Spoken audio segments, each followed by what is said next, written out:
Hey guys, it's Vampire Mike from Sega CD Universe. Wanted to do a quick video just talking about a Repro cart I picked up. So I'm not really a big Repro guy. If you don't know what Repro carts are, it's usually expensive or rare games, both, that are sold sometimes on eBay, Amazon, but mainly on like AliExpress. This is the Repro cart for Splatterhouse 3. It's decent quality, but the way I came about this was funny. I went to the flea market and saw a game, and I thought it was a Japanese release. It looked kind of funky.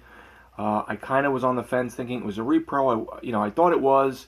I picked it up for a few bucks, and then I realized it really was a repro, and it goes for pretty much what the guy sold me it for. So I ended up giving it back to him and getting my $3 back.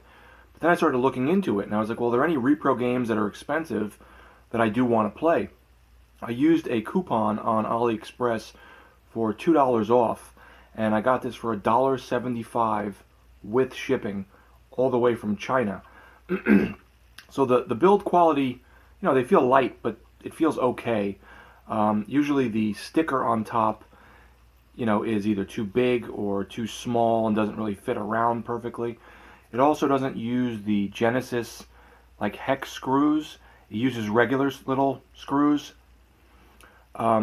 People have said they had issues putting this in and out of their Model 1s.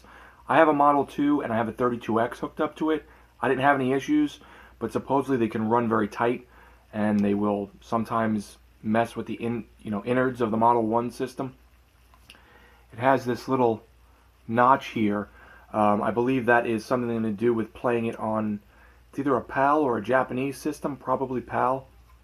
A lot of the old SNES and Genesis systems had a spot that would like block it going into systems, so you'd have to like cut out this little plastic square in the system so that the games would fit. So it's sort of like that. I played a little bit of it, and it's just like having the real cartridge without paying whatever it is, $100 or $80 for this. I paid, like I said, $1.75. They had a bunch of other games. Excuse me.